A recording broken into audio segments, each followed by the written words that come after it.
नमस्कार माझ्या मित्रमैत्रिणींनो, solving questions with Gauri ma'am या माझ्या यूट्यूब चॅनलवर तुमचं सगळ्यांचं स्वागत आहे.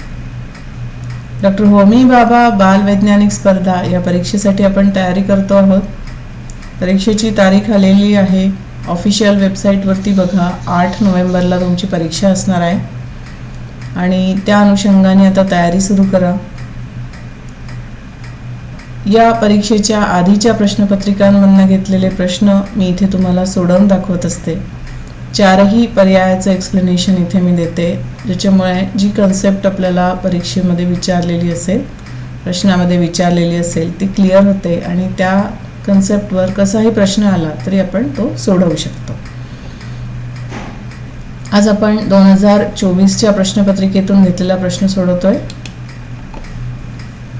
प्रश्नात विचारलंय, खालीलपैकी कोणती विकृती फक्त मातेकडून संक्रमित होते?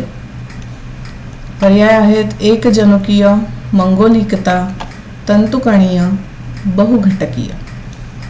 तर 4ही पर्यायाचं एक्सप्लेनेशन घेऊया आधी.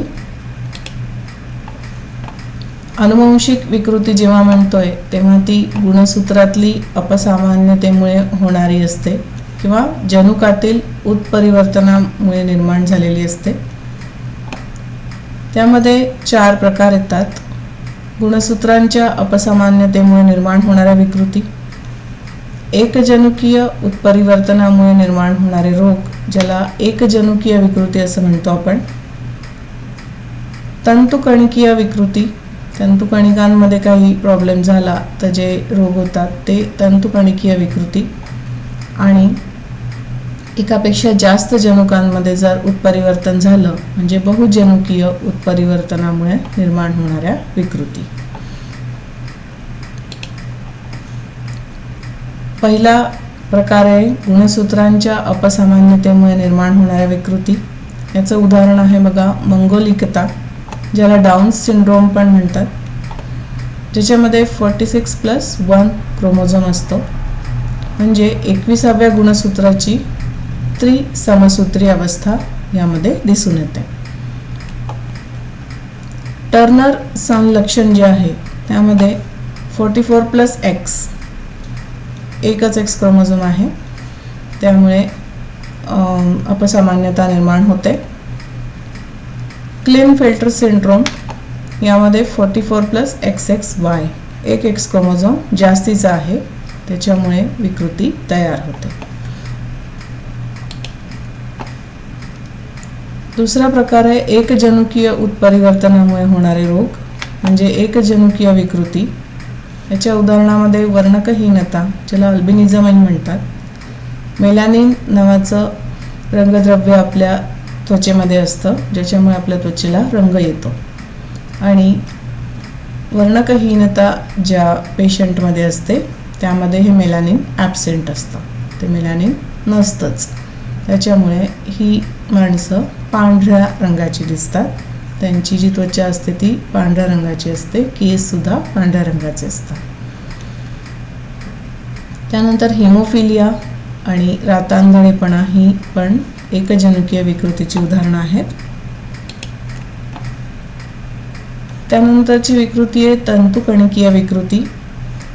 यात बघा, भ्रूण विकसित होताना अंडपेशींकडून तंतुकणिका येत असल्याने या प्रकारे उद्भवणारे विकार फक्त मातांकडूनच संततीला मिळतात.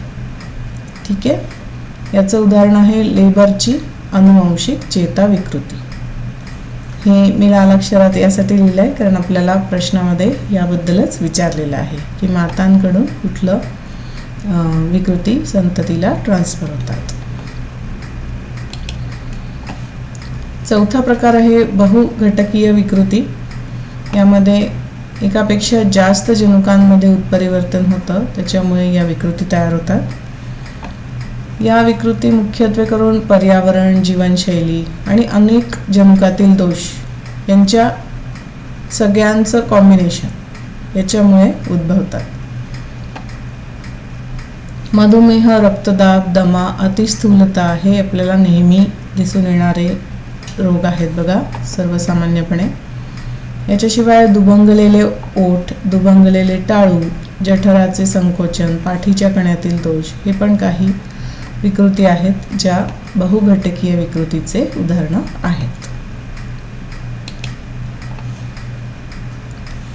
मग इतकं समजून घेतल्यावर आपल्या लक्षात येतं आहे की फक्त मातेकडून संक्रमित होणारी विकृती जी आहे ती तंतुकणिकीय आहे. त्यामुळे पर्याय सी या प्रश्नाचं बरोबर उत्तर आहे.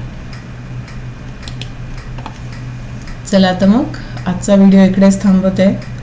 असेच अजूनही सोडवलेले MCQs घेऊन येणार आहे. चॅनलला बघत राहा. लाईक शेअर सबस्क्राईब नक्की करा. All the best. टाटा.